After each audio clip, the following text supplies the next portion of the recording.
My engagement, my volunteer engagement with ACN really began when I was invited to do a panel, and that was fairly early on, and around DEIA, around diversity, equity, inclusion, and assessment, and access. And so I was really, so I got involved with that, and that really helped for me.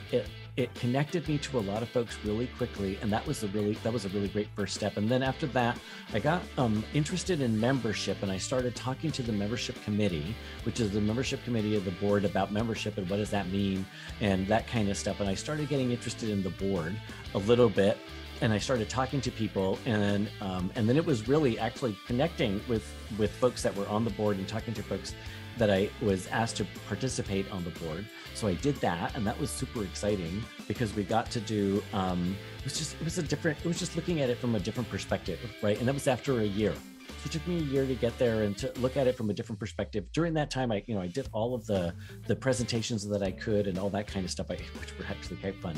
So I was really as engaged as possible. And then when the board came up, that was really easy to volunteer on. And then when I joined the membership committee, we were really active. It was a really active committee. We were super engaged, and we were really trying to figure out what our next step was and how do we integrate with what everybody else was doing.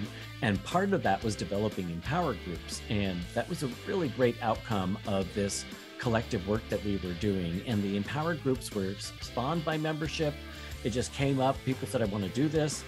We thought about it a little bit. We wrestled with the terminology, but as a member, right, there was a lot of, even just thinking about it in terms of that, there was a lot of power in the participation of it all. And then when it actually happened, I was able to join one, and then, oh my God, the ramifications and the consequences of being a member of the empowerment group are extraordinary. And for me, they were really extraordinary. They were really, and quite personal, and wow, yeah. Well, I've had a couple of very good connections. The one from May that has been super solid has been David that was part of the membership group, and we had connected before any of my volunteer activities, probably because of him, because he kept calling me. He was really good at that. But we also had a connection. We had a similar life, and we had similar aspirations, and a lot of our work was similar. And so every time we talked, we learned a huge amount. It was just amazing. So for me, it was David. He didn't pacify me in any way. He didn't let me off the hook in any way. He was very big brotherly, but he was more like, I'm kind of sick of you mentioning and groaning about this. You got to get off your duff and do it. He was really, it was a different kind of tough love thing, but that doesn't happen very often. You have to really trust somebody to be able to be that confrontive. And he did that. And I was like, it's super special.